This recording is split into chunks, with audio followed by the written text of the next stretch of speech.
നമസ്കാരം. കുറച്ച് കാലങ്ങളായിട്ട് കള്ളിപ്പേരിൻ്റെ പറ്റിയുള്ള വീഡിയോസോ അല്ലെങ്കിൽ അതിൻ്റെ പരിശീലനത്തെ പറ്റിയുള്ള സംസാരങ്ങളോ അങ്ങനെയുള്ള കാര്യങ്ങൾ ഇടാനായിട്ട് പറ്റിയിട്ടില്ല. അതിൻ്റെ കാരണം എന്ന് പറഞ്ഞു കഴിഞ്ഞാൽ കുറച്ച് കാര്യങ്ങളൊക്കെ ആയിട്ട് കളരിയായിട്ട് ബന്ധപ്പെട്ടൊക്കെ കുറച്ച് തിരക്കിലായിപ്പോയി. വടക്കൻ ശൈലിയെ പറ്റി പറയുമ്പം ഞാൻ പഠിച്ചിരിക്കുന്ന ശൈലി എന്ന് പറഞ്ഞാൽ കോട്ടക്കൽ ആരംകുരുക്കൾ എന്ന് പറഞ്ഞ അദ്ദേഹത്തെ പറ്റിയാണ് ആദ്യം പറയേണ്ടത്. അന്നത്തെ കാലത്ത് നശിച്ചുകൊണ്ടിരുന്ന ആ കലയെ ഉയർത്തിക്കൊണ്ടുവന്ന ഗുരുനാഥനാണ് അദ്ദേഹം. കഷ്ടപ്പാടുകൾ ഒത്തിരി പറയാനുണ്ട്, അതിനെപ്പറ്റി ഒറ്റ വാക്കിൽ പറഞ്ഞ് തീർക്കാൻ പറ്റത്തില്ല. അപ്പോൾ അദ്ദേഹം പഠിച്ചിരിക്കുന്ന എല്ലാ കാര്യങ്ങളും അന്ന് ഏറ്റവും പ്രഗത്ഭനായിട്ടുള്ള ഏതാണ്ട് എനിക്ക് തോന്നുന്നത് ഈ ഉദയനൻ ആരംഭിച്ചവർക്ക് ശേഷം ഈ അത്രയും ജനങ്ങൾ അറിയപ്പെട്ടത് മനസ്സിലേറ്റിരിക്കുന്ന ഒരാളാണ് സി വി നാരായണൻ നായർ. അപ്പം ആ അദ്ദേഹത്തിൻ്റെ ശിഷ്യനായിട്ടുള്ള പത്രിൽ ഗോപാലൻ ഗുരുക്കളുടെ ശിഷ്യനാണ് എൻ്റെ അച്ഛൻ. അപ്പം ഞാൻ വന്നിരിക്കുന്ന പഠിച്ചിരിക്കുന്ന വഴി അങ്ങനെയാണ്. അപ്പോൾ അവർ പറഞ്ഞു തന്നിരിക്കുന്ന കാര്യങ്ങളാണ് ഇപ്പോഴും ഞാൻ പ്രാക്ടീസ് ചെയ്യിപ്പിക്കുന്നത്. അതിനകത്ത് വലിയ മാറ്റങ്ങൾ വരുത്താനായിട്ട് പറ്റിയിട്ടില്ല. കാരണം അതിനുള്ള അറിവ് നമുക്കില്ല, ഇത് മാറ്റാൻ പറ്റുന്നില്ല. കാരണം അതിന് മാത്രമുള്ള അറിവ് നമുക്ക് ബോധവും ഈ പരിശീലിച്ചുകൊണ്ടുള്ള ബോധവും അത്ര നമുക്ക് അതിന് മാത്രം ഉയരുന്നില്ല. ഉയരുമ്പോൾ മാത്രമേ നമുക്ക് ഇതിനകത്തൊരു മാറ്റം വരുത്താൻ നമുക്ക് പറ്റുള്ളൂ. അതുകൊണ്ട് തന്നെയാണ് ഇന്നത്തെ മെയ്പ്പേറ്റ് അങ്ങനെ തന്നെ നിൽക്കുന്നതും, ഇപ്പോൾ കോൽത്താരുള്ള കെട്ടുകയറിയുടെ പ്രയോഗങ്ങൾ അങ്ങനെ തന്നെ നിൽക്കുന്നതും. ഒറ്റ അതിൻ്റെ അടിസ്ഥാന പാഠമായിട്ടുള്ള എല്ലാ ആയുധാഭ്യാസങ്ങളുടെയും വടക്കൻ ശൈലിയുള്ള ആയുധാഭ്യാസങ്ങളുടെയും അടിസ്ഥാനമായിട്ടുള്ള ആയുധ സഞ്ചാരക്രമങ്ങൾ എങ്ങനെയൊക്കെ പ്രയോഗിക്കണം എന്നുള്ളതിനെ പറ്റി സൂക്ഷ്മമായിട്ടും അതിനെ സംസ്കരിച്ചെടുക്കുന്ന ഒരു പ്രധാനപ്പെട്ട വടക്കൻ കളരിയിലെ ആയുധമാണ് ഒറ്റ. അതിന് ഒത്തിരി കാര്യങ്ങളുണ്ട്. അതിന് നമുക്ക് ഫിസിക്കലായിട്ടുള്ള കാര്യങ്ങളുണ്ട്, ചെയ്യുമ്പോൾ അതിനുള്ള ഗുണങ്ങളുണ്ട്. അതുപോലെ തന്നെ മറ്റുള്ള ആയുധങ്ങൾ പ്രയോഗിക്കുമ്പോൾ ഒറ്റക്കോലിൽ ഉള്ള പ്രയോഗങ്ങളും അത് വെറും കൈയിലേക്ക് വരുമ്പോഴുള്ള പ്രയോഗങ്ങളുണ്ട്. അതുപോലെ തന്നെ സ്പിരിച്വൽ വേർഷനുണ്ട്. അതായത് അതിൻ്റെ ആകൃതി തന്നെ മനസ്സിലാവും, നട്ടലിൻ രീതിയാണ്. അപ്പോൾ അതിനെപ്പറ്റി കൂടുതൽ കാര്യങ്ങൾ ഗുരുക്കന്മാരിൽ നിന്ന് മനസ്സിലാക്കിയേ നമുക്ക് പറ്റുള്ളൂ. അതുപോലെ തന്നെ മെയ്പ്പയറ്റുകൾ. അപ്പം ഈ മെയ്പ്പയറ്റുകളിലും ഈ അഷ്ടവടിവുകളിലും കാൽപ്രയോഗങ്ങളിലും നീക്കങ്ങളിലും ചുവടുകളിലും അതുപോലെ ഒറ്റ പോലെയുള്ള ഏറ്റവും ശാസ്ത്രീയമായ 18 അടവുകൾ വേർതിരിച്ച് പയറ്റുന്നൊക്കെ വളരെ കഷ്ടപ്പാട് വേണം 18 അടവുകൾ പയറ്റാനായിട്ട്. ഈ 18 അടവുകൾ കണ്ടിന്യൂസ് പയറ്റുന്ന പലരും ഇപ്പം ഈ സംസാരിക്കുമ്പോഴത്തേക്കും നമ്മളിപ്പം ഇത്ര താഴ്ന്ന ഇതിൻ്റെ അമരേണ്ട ആവശ്യമില്ല, പ്രാക്ടിക്കലായിട്ട് നിവർന്ന് നിന്ന് നമ്മൾ ചെയ്താൽ പോരെ എന്നൊക്കെ പല സംശയങ്ങളുണ്ട്. ഇതെന്താ ഈ സംശയങ്ങൾ വരുന്നതെന്നറിയോ? നല്ല ഗുരുവിൻ്റെ കീഴിൽ വർഷങ്ങൾ അഭ്യസിക്കുന്നില്ല. നമുക്ക് പെട്ടെന്ന് പേര് കിട്ടണം എന്ന് പറഞ്ഞ് നമ്മളൊരു 3 മാസം അല്ലെങ്കിൽ 6 മാസം ഒരു 5 വർഷം കഴിയുമ്പോഴത്തേക്കും ഒരു ഗുരുനാഥൻ്റെ കാലിൽ പലരും വന്ന് വീഴുന്ന കാണുമ്പോൾ നമുക്കും തോന്നുന്നു എൻ്റെ കാലിലും വീഴണം എന്ന് തോന്നുന്ന ഒരവസ്ഥ വരുമ്പോൾ നമ്മൾ പെട്ടെന്ന് മാറിയിട്ട് ഗുരുവായി കഴിഞ്ഞാൽ ഒരിക്കലും മനസ്സിനെ നിയന്ത്രിക്കുന്ന ഗുരുക്കന്മാരാകാൻ പറ്റത്തില്ല. കുറച്ച് നമുക്ക് അഭ്യാസങ്ങൾ കാണിക്കാൻ പറ്റും, കുറച്ച് ആയുധങ്ങൾ കാണിക്കാൻ പറ്റും. ഒരിക്കലും മനസ്സിനെ നിയന്ത്രിച്ച് നല്ല ശിഷ്യന്മാരെ വാർത്തെടുക്കുന്ന ഗുരുക്കന്മാരാകാനായിട്ട് ഒരിക്കലും നമുക്ക് സാധിക്കില്ല. അതിന് നമ്മൾ ചെയ്യേണ്ടതെന്ന് വെച്ചാൽ നമ്മൾ ഗുരുവിനെ കണ്ടെത്തിയിട്ട് അദ്ദേഹത്തിൻ്റെ അടുത്തുള്ളത് കഴിയുന്ന പോലെ അത് സമാധാനപ്പെട്ട് എന്തൊക്കെ സ്വഭാവങ്ങളും വിഷയങ്ങളും ഗുരുവിനുണ്ടെങ്കിലും അവിടെ അടിമപ്പെട്ട് എന്ന് വെച്ചാൽ അടിമപ്പെടുക എന്ന് ഞാൻ പറയുന്നത് അത്രയ്ക്കും നമ്മൾ മനസ്സിനെ ഒതുക്കുന്നില്ല. അങ്ങനെ നിന്ന് അതിൽ നിന്ന് നമ്മൾ മനസ്സിലാക്കുക. ആരുടെ ഒരു വീഡിയോ ഞാൻ കണ്ടു, അതിൽ കാല് തൊട്ട് വന്നിരിക്കുന്ന അടിമത്തമാണ്. ഈ അടിമത്തമാണോ എന്നുള്ളത് കളരി പോലുള്ള ഇങ്ങനെയുള്ള സിസ്റ്റത്തിനകത്ത് അങ്ങനെ തൊട്ട് വന്നിക്കും മാത്രമാണ്. ഇത് അടിമത്തമാണോ, ഇതിനൊരു വാത്സല്യം ഉണ്ടോ? ഈ ഗുരുക്കൾ എന്നുള്ള വാക്കിന് അർത്ഥം എന്താ? ഇപ്പോൾ മാസ്റ്റർ എന്ന് പറഞ്ഞാൽ ഒരു ആയുധം പഠിപ്പിക്കുന്ന, അല്ല ചില തമിഴ്നാട്ടിലുള്ള ചായ മാസ്റ്റർ ചായ അടിക്കാൻ പഠിപ്പിക്കുന്ന. ഈ ചായ അടിക്കാൻ പഠിപ്പിക്കുന്നതിനകത്ത് മനസ്സിനകത്ത് നിയന്ത്രിച്ച് കൊണ്ടുവന്ന പല ശാസ്ത്രങ്ങളും വരുന്നില്ല. മനസ്സിലായോ? അപ്പം ഈ ഗുരുക്കൾ എന്ന് പറഞ്ഞാൽ ഗുരു എന്ന് പറയുന്നത് ഒരു ആയുധാഭ്യാസം പഠിപ്പിക്കുന്ന ഒരാളായിരിക്കണം മാത്രമല്ല, ഒരു ചികിത്സ പഠിപ്പിക്കുന്ന ഒരാളാണെന്നല്ല, ബഹുവചനമാണ് ഗുരുക്കൾ. പല അർത്ഥങ്ങളാണ്. അതായത് സഹോദരനായിട്ട് മാറണം, അച്ഛനായിട്ട് മാറണം, അമ്മയുടെ സ്ഥാനം ഉണ്ടാവണം. എല്ലാവരുടെയും ഈ പഠിക്കാൻ വരുന്ന ഒരാളുടെ ഇങ്ങനെയുള്ള ഭാവങ്ങളിലേക്ക് നമ്മൾ കയറി ചെല്ലുമ്പോഴാണ് ഒരാൾ യഥാർത്ഥ മാസ്റ്റർ എന്നുള്ള പദത്തിൽ നിന്ന് ഗുരുക്കളാകുന്നത്. ഈ ഗുരുക്കളായി കഴിഞ്ഞാൽ പിന്നെ നമ്മൾ സംസാരിക്കുന്നതിനും പ്രവർത്തിക്കുന്നതിനൊക്കെ ഒത്തിരി കാര്യങ്ങൾ നമ്മൾ നിയന്ത്രണ വിധേയമാവും. മനസ്സിലായി? നമ്മളുടെ കാലിലേക്ക് ഒരാളും തൊട്ട് വന്നിക്കുമ്പോൾ നമ്മൾ ഒരു വാത്സല്യത്തോടെ, പിന്നെ എത്ര പ്രായം കുറഞ്ഞാലും കൂടിയാലും നമ്മളൊരു പ്രതീകാത്മകമായിട്ട് നിൽക്കുക, നമ്മുടെ പാരമ്പര്യത്തിൻ്റെ കണ്ണിയായിട്ട് നമ്മൾ നിൽക്കുകയാണ്. അപ്പോൾ റെസ്പോൺസിബിലിറ്റി പൊള്ളും. മനസ്സിലായോ? നമ്മൾ അങ്ങനെയുള്ള കാര്യങ്ങളിലേക്ക് മുന്നോട്ട് പോകുമ്പോൾ നമ്മളെ ശുദ്ധീകരിക്കുന്നതിന് പറ്റും. അത് അങ്ങനെ ഒത്തിരി തത്വങ്ങൾ ഇതിനകത്തുണ്ട്. ഈ തത്വങ്ങൾ മനസ്സിലാക്കാതെ നമ്മൾ മുന്നോട്ട് പോകുന്നതിൻ്റെ കുഴപ്പമാണ് ഇന്നിപ്പോൾ അവയർനെസ്സിൽ നമ്മൾ എല്ലായിടത്തും എന്താ പറയുന്നത്, നമ്മൾ ബോധവൽക്കരണങ്ങൾ നടത്താനാണ് പറയുന്നത്. മദ്യപിക്കുന്നതിനും ബോധവൽക്കരണം, എല്ലാത്തിനും ബോധവൽക്കരണം. ബലാത്സംഗം ചെയ്യുന്ന വിഷയങ്ങളുണ്ടായാലും അവനെ ബോധവൽക്കരിച്ചിട്ട് ചെയ്യാനുണ്ട്. എന്തെങ്കിലും സിസ്റ്റത്തിലേക്ക് അവനെ കൊണ്ടുവരാതെ ഒരു ബോധവൽക്കരണം നടക്കത്തില്ല.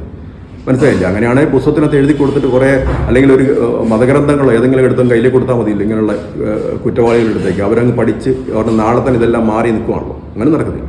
ഇതിനൊക്കെ ഒരു സിസ്റ്റമുണ്ട്. ആ സിസ്റ്റം നമുക്ക് എല്ലാ സമൂഹത്തിലും ഉണ്ട്, എല്ലാ രാജ്യത്തും ഉണ്ട് ആ സിസ്റ്റം. അത് പ്രകൃതിയാൽ ബോധത്താൽ ഉണ്ടായിരിക്കുന്നത്. ആ സിസ്റ്റങ്ങൾ ആ സമൂഹം ഉപയോഗപ്പെടുത്തണം. അങ്ങനെയുള്ള സിസ്റ്റങ്ങളാണ് നമ്മളിങ്ങനെയുള്ള ശാസ്ത്രീയമായ കലകൾ എന്ന് പറയുന്നത്. മനസ്സിലായില്ലേ? അപ്പം അങ്ങനെയുള്ള ആ കാര്യങ്ങൾ കൂടെ നമ്മൾ കടന്നു പോകും. അപ്പം ഇങ്ങനെയുള്ള പല കാര്യങ്ങളും നമ്മളിപ്പോൾ ഇറങ്ങുന്ന പല വീഡിയോസിലും നഷ്ടപ്പെട്ടു പോയിക്കൊണ്ടിരിക്കുകയാണ്. എന്താ കുഴപ്പമെന്ന് വെച്ചാൽ ഇതൊരു ആധുനികതര ഒരു കുതിച്ചുചാട്ടത്തിൻ്റെ ഒരു ഘടകമാണ്. അത് ഇതിലേക്കും ചെറുതായിട്ട് സ്വാംശീകരിച്ച് വരുന്നുണ്ട്. ഇപ്പോൾ തന്നെ തെക്കൻ്റെ കാര്യങ്ങൾ, തെക്കൻ എന്ന് പറഞ്ഞു കഴിഞ്ഞാൽ വടക്കനും തമ്മിൽ യഥാർത്ഥത്തിൽ ഇത് തമ്മിൽ സാമ്യമുണ്ടോ എന്ന് ചോദിച്ചാൽ ഇത് തമ്മിൽ സാമ്യമില്ല. കാരണം അതിൻ്റെ പയറ്റ് രീതികൾ അങ്ങനെയാണ്. വടക്കൻ എന്ന് പറയുന്ന സമ്പ്രദായം കുറേ ശരീര മനസ്സംസ്കരണമായിട്ട് ബന്ധപ്പെട്ടും കുറച്ച് സ്പിരിച്വലായിട്ട് ബന്ധപ്പെട്ടും, എന്നാൽ ആയുധാഭ്യാസങ്ങളും എല്ലാ ഇപ്പം തടവുകളും വെറും കൈയും പ്രയോഗങ്ങളും അഷ്ടപടികളൊക്കെ ബന്ധപ്പെട്ട് ഇതിന് വേറൊരു വേർഷനിൽ പോയിക്കൊണ്ടിരിക്കുന്നതാണ് വടക്കൻ. തെക്കൻ എന്ന് പറഞ്ഞാൽ ശക്തമായിട്ടുള്ള പ്രതിരോധ സംവിധാനമാണ്. പ്രതിരോധ പ്രത്യാക്രമണ സംവിധാനം എന്ന് പറഞ്ഞാൽ അത്രയ്ക്ക് അഗ്രഗണ്യരായിട്ടുള്ള ആൾക്കാർ അതിനകത്തുണ്ട്. 1986 കാലഘട്ടങ്ങളിലൊക്കെ അച്ഛൻ്റെ കൂടെയൊക്കെ സഞ്ചരിക്കുമ്പം പല ഗുരുക്കന്മാരെയും ആശാന്മാരെയും കണ്ടിട്ടുണ്ട്. അവരുടെ ആ കാലഘട്ടം എന്ന് പറഞ്ഞാൽ അവരുടെ കാലഘട്ടത്തിൽ ഇങ്ങനെയുള്ള മീഡിയാസ് ഉണ്ടായിരുന്നെങ്കിൽ ഞാൻ ആഗ്രഹിച്ചു പോയി. കാരണം അവരുടെ ആ ഒരു മീഡിയാസ് ഉണ്ടായിരുന്നെങ്കിൽ ഇന്നത്തെ തലമുറ എത്രമാത്രം മാറിപ്പോയത്. ഇനി ഇപ്പോഴത്തെ കാലത്ത് എല്ലാത്തിനകത്തും വരുന്ന വിഷയം എന്ന് പറഞ്ഞാൽ ഇപ്പോൾ ഞാൻ പറയും തെക്കൻ്റെ കാര്യം തന്നെ. അപ്പോൾ എനിക്കതിനകത്ത് ആധികാരമായിട്ട് ഞാൻ പറയത്തില്ല, ഞാനത് ഒരു കയ്യും പഠിപ്പിക്കത്തുമില്ല. കാരണം എനിക്കതിൻ്റെ അടിസ്ഥാനം ഒന്നും അറിയില്ല. കുറച്ച് കാര്യങ്ങൾ എൻ്റെ സുഹൃത്തുക്കളായിട്ടുള്ള ഇത് ഞങ്ങൾ കളരിപ്പേരിൻ്റെ ക്യാമ്പുകളും കാര്യങ്ങളും ബന്ധപ്പെട്ട് പോയ സമയത്ത് ഒറ്റച്ചോട് കൂട്ടച്ചോട്, പിന്നെ നമ്മൾ മത്സരങ്ങളിൽ പോകുമ്പോൾ ആ വർഷങ്ങൾക്ക് മുമ്പ് മത്സരങ്ങളിൽ പോകുമ്പോൾ അവിടെ വെച്ച് കാണുന്ന ഒരു അറിവല്ലാതെ ഇതിനെപ്പറ്റി നമുക്ക് ഒരു ബോധ്യവുമില്ല. എങ്ങനെയാണിത്, അത് പഠിക്കാൻ താല്പര്യമുണ്ടായ സമയം കിട്ടായികയാണ്. ഞാൻ പറയുന്നത് വടക്കൻ ശൈലിയെ പറ്റിയാണ്. അപ്പം നമ്മൾ ശ്രദ്ധിക്കേണ്ടതെന്ന് വെച്ച് കഴിഞ്ഞാൽ, എല്ലാവരും ശ്രദ്ധിക്കേണ്ടതെന്ന് വെച്ച് കഴിഞ്ഞാൽ, നമ്മൾ ഒരു ടെക്നിക്സ് ഒരാൾക്ക് പറഞ്ഞു കൊടുക്കുമ്പം അതിന് ഒരടിസ്ഥാനമുണ്ട്. ഉദാഹരണം പറഞ്ഞാൽ, ഇപ്പം നമ്മളുടെ വടക്കൻ ശൈലിയിലാണെങ്കിൽ വെട്ടും തഞ്ചങ്ങൾ എന്ന് പറയും അതിന്. അത് ഓരോ വടിവുകളിലാണ് അനുഷ്ഠിക്കുന്നത് ചെയ്യുന്നത്. അപ്പോൾ നമ്മൾ ചെയ്യണമെങ്കിൽ തന്നെയോ നേരിട്ട് ഒരാളിങ്ങ് വരുമ്പോൾ ഒരു മാസം പ്രാക്ടീസിന് വന്നിട്ട് ഇവനെ അത് ചെയ്യിപ്പിച്ച് കഴിഞ്ഞാൽ ഒരിക്കലും പ്രാക്ടിക്കലായിട്ടുള്ള നമുക്കത് കാണിക്കാൻ പറ്റും, ഷോ പറ്റും. ഇപ്പോൾ സിനിമാറ്റിക് ടെക്നിക്സ് പോലെ കാര്യങ്ങൾ ചെയ്യാൻ പറ്റും നമുക്ക്. അത് ഞാൻ ഇപ്പം എത്രയോ ഇപ്പോൾ ഈ ഫിലിംസിൽ വർക്ക് ചെയ്യുമ്പോൾ എനിക്ക് മനസ്സിലായിട്ടുണ്ട്. ഞാൻ ഈ ഫൈറ്റ് മാസ്റ്റർമാരായിട്ട് സംസാരിക്കും, അവർ പറയും, ഗുരുക്കളെ ഇത് ടെക്നിക്കലായിട്ടല്ല, ഇത് ആ ഫിലിമിനകത്ത് വരുമ്പോൾ കൈ ഇങ്ങനെ പോയാൽ മതി, അവിടെ പിടുത്തം വേണമെന്നുണ്ടോ പ്രാക്ടിക്കൽ കിട്ടണമെന്നൊന്നും നിർബന്ധമില്ല. അങ്ങനെ നമ്മളും ചെയ്യാൻ തുടങ്ങിക്കഴിഞ്ഞാൽ കുഴപ്പമെന്ന് വെച്ച് കഴിഞ്ഞാൽ ഈ കല നഷ്ടപ്പെട്ടു പോകും നമ്മുടെ കയ്യിൽ. നമ്മൾ ചെയ്യുമ്പോൾ നമ്മൾ ശ്രദ്ധിക്കേണ്ടത് വെച്ചാൽ ഇതിലൊക്കെ ഈ പഞ്ച് ചെയ്യുന്നതിനകത്തോ അല്ലെങ്കിൽ ഈ വെട്ടിനകത്തൊക്കെ അത്രയ്ക്ക് അഗ്രഗണ്യരായിട്ടുള്ള ആൾക്കാർ വേറെ ഉണ്ട്. അവർ ഭയങ്കരമായിട്ട് ഇത് നിരന്തരം പ്രാക്ടീസ് ചെയ്തിട്ട് ജപ്പാനിലും അവിടെ ഇവിടേക്ക് ഇരിക്കുന്നുണ്ട്. അവരിത് നോക്കി നമ്മളെ കാണുമ്പോൾ നമ്മളെ വളരെ മോശമായിട്ടേ ചിത്രീകരിക്കുള്ളൂ. മനസ്സിലായി? അപ്പം നമ്മൾ ചെയ്യേണ്ടത് വെച്ച് കഴിഞ്ഞാൽ നമ്മൾ എന്താണ് നമ്മൾ ചെയ്യുന്നത്, നമ്മൾ ടെക്നിക്സ് ചെയ്ത് ഇത് വടക്കൻ ശൈലിയിലുള്ളതാണ്. ഞാനിപ്പോൾ ചെയ്ത് കാണിക്കാൻ പോകുന്നത് വടക്കൻ ശൈലിയിലുള്ളതാണ്. എനിക്ക് തെക്കനും അറിയാം. അപ്പോൾ തെക്കനിലുള്ളതാണ് ഞാനിപ്പം ഇനി കാണിക്കാൻ പോകുന്നത്. ഇങ്ങനെ ഈ ഗുരുക്കന്മാർ ഒരു വേർതിരിവ് നമ്മളൊന്ന് എല്ലാവർക്കും പറഞ്ഞു കൊടുക്കുന്നത് നന്നായിരിക്കും. അല്ലാതെ നമ്മളിത് വടക്കനാണോ അതുമല്ല, തെക്കനാണോ അതുമല്ല എന്നുള്ള അവസരമാണ് നമ്മൾ പോയിക്കൊണ്ടിരിക്കുന്നത്. അതുകൊണ്ട് നമുക്കതിന് ഇത് ഞാൻ പറയുന്നത് ആർക്കും ഒരു വിഷമം ഉണ്ടാക്കാനോ അല്ലെങ്കിൽ ബുദ്ധിമുട്ട് ഉണ്ടാക്കാനോ അല്ല. ഇത് അല്ലെങ്കിൽ വെച്ചാൽ എല്ലാവരും ഇതെന്താണ് കളരിപ്പയറ്റ് എന്നുള്ള സമ്പ്രദായത്തിനകത്ത് യഥാർത്ഥത്തിലൊരു ശൈലിയുണ്ട്. ഇപ്പം നമ്മൾ സാമ്പാർ ഉണ്ടാക്കണം എന്ന് വിചാരിച്ചു, അപ്പോൾ ഒരാൾ പറയുന്ന അവിയലും കൂടെ വേണം. അപ്പോൾ രണ്ടുപേരും ഇത് രണ്ട് അഭിപ്രായം പറഞ്ഞിട്ടുണ്ട്. എന്നൊരു കാര്യം ചെയ്യാം, എല്ലാം കൂടെ ഒന്നിച്ചങ്ങ് ഉണ്ടാക്കാമെന്ന് പറഞ്ഞു കഴിഞ്ഞാൽ ഇത് സാമ്പാറും ആകത്തില്ല, അവിയലും ആകത്തില്ല. അപ്പം നമ്മൾ വ്യക്തമായിട്ട് നമുക്കൊരു ധാരണ ഉണ്ടാക്കിയിട്ട് ഇപ്പം നമ്മൾ കുട്ടികൾക്ക് പറഞ്ഞു കൊടുക്കുമ്പോൾ അത് ഇങ്ങനെയൊക്കെ പരിശീലനം ഇതിൻ്റെ പുറകിലുണ്ട്, ഇങ്ങനെയൊക്കെ ചെയ്താൽ മാത്രമേ ഇത് പ്രായോഗികമാവുള്ളൂ.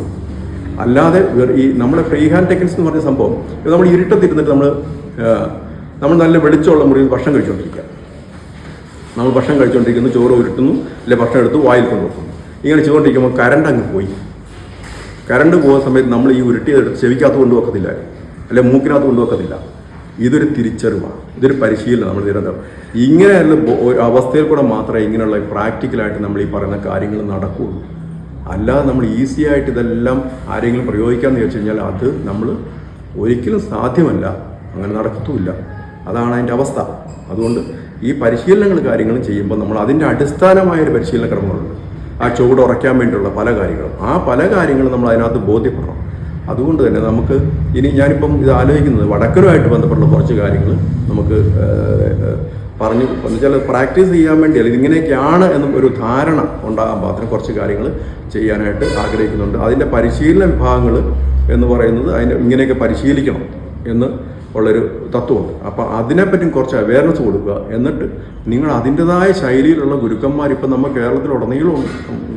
തെക്കനെയാണ് തിരുവനന്തപുരം ആ ഭാഗങ്ങളൊക്കെ വളരെ പ്രഗത്ഭരായിട്ടുള്ള മാധവനാശാൻ്റെയും സാലിയാശാൻ്റെ തൊട്ട് അതുപോലെ കൃഷ്ണൻകുട്ടി ആശാൻ്റെയും ഒക്കെ പ്രധാനപ്പെട്ട മഹാഗുരുക്കന്മാരുണ്ട്. അവരുടെ ആശാന്മാരെടുത്ത് പോയിട്ട് അത് മനസ്സിലാക്കാൻ അവരുടെ പരമ്പരകളുണ്ട് അവിടെയൊക്കെ.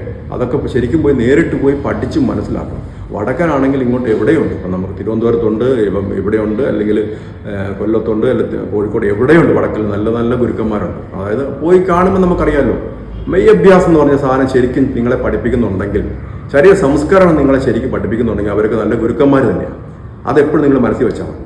ഇത് ചെയ്ത് കാണിക്കണം. ഈ മെയ് അഭ്യാസങ്ങൾ കാര്യങ്ങൾ ഒരാൾ പഠിക്കേണ്ട കാര്യം എന്താണെന്ന് ഗുരു ചെയ്ത് കാണിക്കുന്ന സ്ഥലങ്ങളിലൊക്കെ നിങ്ങൾക്ക് പ്രാക്ടീസ് ചെയ്യാം. ഒരിക്കലും നിങ്ങൾ സംശയിക്കേണ്ട. അങ്ങനെ സംശയിക്കാതെ പറയാം, പരിശീലിക്കുക, നല്ല കാര്യങ്ങൾ പഠിക്കുക. എന്നിട്ട് ഈ സെൽഫ് ഡിഫെൻസ് എന്ന് പറഞ്ഞ സാധനം മനസ്സിൽ നിന്ന് എടുത്ത് കളയുക. കാരണം നമ്മൾ എങ്ങനെയോ ജീവിതത്തിൽ ഇത്ര ഒരു 80 വർഷമൊക്കെ ജീവിക്കുന്നു വിചാരിച്ചു. ഇപ്പോൾ ഒക്കെ കുറച്ച് കൂടി ചിന്തിച്ചാൽ അതിനകത്ത് എന്നോ ഉണ്ടാകാൻ പോകുന്നൊരു വഴക്കിനെ മനസ്സിൽ കണ്ടുകൊണ്ടാണ് നടക്കുന്നത്. നമ്മൾ ടൗണിൽ ഇറങ്ങുമ്പോൾ ഒക്കെ സെൽഫ് ഡിഫെൻസ് കൂടുതൽ പരിശീലിച്ച് അതിലേക്ക് അങ്ങനെ പോകാതിരിക്കുകയായിരിക്കും ഏറ്റവും നല്ലത്. നമ്മൾ കുറേ ശരീര സംസ്കരണത്തോട് കൂടിയിട്ട് പഠിച്ചൊരു സമാധാനത്തിൽ പോകാൻ ശ്രമിക്കും. അല്ലെങ്കിൽ നമ്മുടെ മുന്നിൽ വന്ന് നിൽക്കുന്നവനെല്ലാം നമുക്ക് ശത്രുക്കളായി മാറും. അപ്പോൾ ഇങ്ങനൊരു കൺസെപ്റ്റുകൾ മനസ്സിൽ കൊണ്ടുവന്ന് നടന്നു കഴിഞ്ഞാൽ കളരിയുടെ കളരി എന്നുള്ള ആ വാക്കിൻ്റെ അർത്ഥം തന്നെ അർത്ഥവത്താവും. അല്ലെങ്കിൽ എന്താ വെച്ചാൽ ഇതൊക്കെ ഒരു ഒരു ക്യാപ്സൂൾ രൂപത്തിലേക്ക് കാര്യങ്ങൾ മാറി അതൊരു ആധുനികതയുടെ ഒരു കടന്നുകയറ്റം വന്ന് ഇതെന്താണെന്ന് ആർക്കും അടുത്ത തലമുറയ്ക്ക് ഇതെന്തായിരുന്നു, ഇതെന്താണെന്ന് മനസ്സിലാകാത്ത അവസ്ഥയിലേക്ക് വരും. നമുക്ക് അടുത്ത പാഠങ്ങളിലേക്ക് പോകാം. നന്ദി, നമസ്കാരം.